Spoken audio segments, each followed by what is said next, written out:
Hello friends, DS Prajapati GK में आपका स्वागत है। आज हम उच्चतम न्यायालय एवं उच्च न्यायालय से संबंधित 30 अति महत्वपूर्ण प्रश्नों के बारे में अध्ययन करेंगे।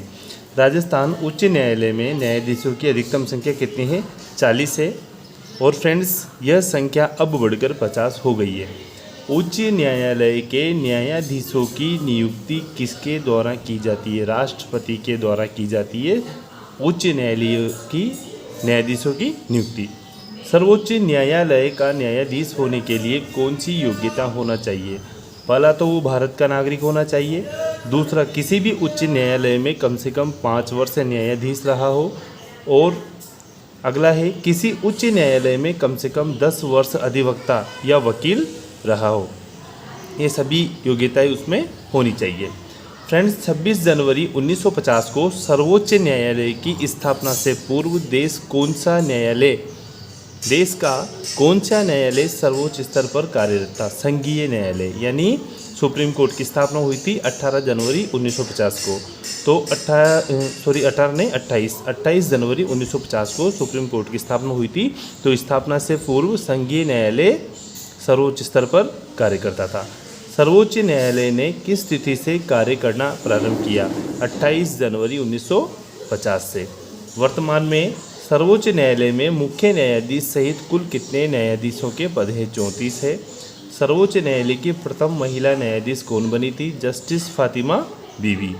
उच्चतम न्यायालय के न्यायाधीशों को पद से हटाने हेतु प्रस्ताव कहाँ प्रस्तुत किया जाता है? संसद के किसी भी सदन में प्रस्ताव पारित किया जा सकता है।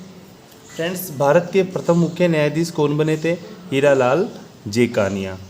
जिला स्तर पर सर्वोच्च व न्यायिक संस्था है जिला एवं सेशन जज। भारत के किसी केंद्र शासित प्रदेश का अपना उच्च न्यायालय है, वो है नई दिल्ली, जम्मू कश्मीर और लद्दाख का अपना अलग से उच्च न्यायालय है। भारत में न्यायपालिका के सर्वोच्च स्तर पर कौन सा न्यायिक निकाय है? तो न्यायपालिका के सर्वोच्च स्तर पर सुप्रीम कोर्ट है, सर्वोच्च न्यायालय है। संविधान के किस अनुच्छेद में सर्वोच्च न्यायालय के गठन का प्रावधान है? 124 में। और उच्चतम न्यायालय के गठन का प्रावधान है 214 में। सर्वोच्च न्यायालय के किसी न्यायाधीश की नियुक्ति करने से पूर्व राष्ट्रपति को किससे परामर्श लेना आवश्यक है? तो सर्वोच्च न्यायालय के मुख्य न्यायाधीश या कोलेजियम से। और फ्रेंड्स, भारत में न्यायपालिका है एकीकृत व अविभाज्य। और संविधान के किस अनुच्छेद में उच्च न्यायालय के गठन का प्रावधान है? उच्च न्यायालय के गठन का प्रावधान का प्रावधान तो है 214 में। और सर्वोच्च न्यायालय के गठन का प्रावधान है फ्रेंड्स 124 में। ध्यान दें फ्रेंड्स, कंफ्यूज ना हो। सर्वोच्च न्यायालय के सभी न्यायाधीशों के वेतन भत्ते निर्धारित करने की शक्ति किसको प्राप्त है? संसद को प्राप्त है। उच्च न्यायालय के न्यायाधीशों को पद से किस आधार पर हटाया जा सकता है? राष्ट्रपति द्वारा संसद द्वारा पारित महाभियोग प्रस्ताव के आधार पर न्यायाधीशों को हटाया जा सकता है। सर्वोच्च न्यायालय के, ध्यान देना फ्रेंड्स एक बार, सर्वोच्च न्यायालय के न्यायाधीशों के वेतन भत्ते किस पर भारित होते हैं? भारत की संचित निधि पर। भारत की संचित निधि पर। इसी प्रकार यदि हम उच्च न्यायालय के न्यायाधीशों के बारे में पूछे तो उच्च न्यायालय के न्यायाधीशों के वेतन भत्ते राज्य की, क्योंकि उच्च न्यायालय राज्य में होते हैं, राज्य की संचित निधि से आहरित होते हैं। दो राज्यों के बीच किसी विवाद का निर्णय करने का अधिकार किसे होता है? सर्वोच्च न्यायालय को। यदि दो राज्यों के बीच कोई विवाद हो जाए तो सर्वोच्च न्यायालय उसमें निर्णय करता है। किसी उच्च न्यायालय के निर्णय के विरुद्ध कहाँ अपील की जा सकती है? सुप्रीम कोर्ट में, सर्वोच्च न्यायालय में। राष्ट्रपति किसी भी कानूनी मामले तथा तथ्य के संबंध में किससे राय ले सकता है? सुप्रीम कोर्ट से राय ले सकता है। सर्वोच्च न्यायालय के मुख्य न्यायाधीश का कार्यकाल कितना होता है? 65 वर्ष की आयु पूर्ण होने तक। और फ्रेंड्स, उच्च न्यायालय में होता है 62 वर्ष की आयु पूर्ण होने तक।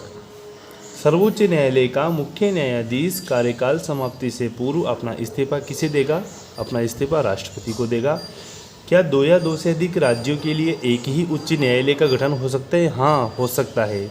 2 या 2 से अधिक राज्यों के लिए एक ही उच्च न्यायालय हो सकता है। सर्वोच्च न्यायालय के किसी न्यायाधीश को किस आधार पर हटाया जा सकता है? तो सर्वोच्च न्यायालय के किसी भी न्यायाधीश को सिद्ध कदाचरण यानी उसके आचरण और अक्षमता के आधार पर हटाया जा सकता है। उच्च न्यायालय के न्यायाधीश का कार्यकाल होता है 62 वर्ष की आयु पूर्ण होने तक।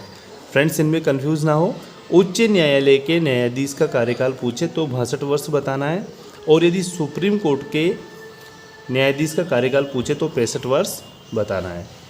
उच्च न्यायालय के न्यायाधीशों की वेतन भत्ते देखो फ्रेंड्स, राज्य की संचित निधि से आहरित होते हैं, और जबकि सुप्रीम कोर्ट के पूछे तो भारत की संचित निधि से, यानी सर्वोच्च न्यायालय के तो भारत की संचित निधि से आहरित होते हैं, और उच्च न्यायालय के राज्य की संचित निधि से आहरित होते हैं। उच्च न्यायालय के न्यायाधीश पद के लिए न्यूनतम आयु होनी चाहिए, इसकी कोई आयु निर्धारित नहीं है उच्च न्यायालय के न्यायाधीश नियुक्त होने के लिए। उच्च न्यायालय के किसी न्यायाधीश पद को हटाने हेतु प्रस्तुत प्रस्ताव संसद में किस बहुमत से पारित होना आवश्यक है? तो फ्रेंड्स, सदन की संपूर्ण संख्या के साधारण बहुमत तथा उपस्थित व मतदान करने वाले सदस्यों के 2/3 बहुमत से पारित होना आवश्यक होता है। Thanks friend for watching this video. आशा करते हैं आपको वीडियो अच्छी लगी। लाइक शेयर कमेंट जरूर करें। Thanks friend for watching this video.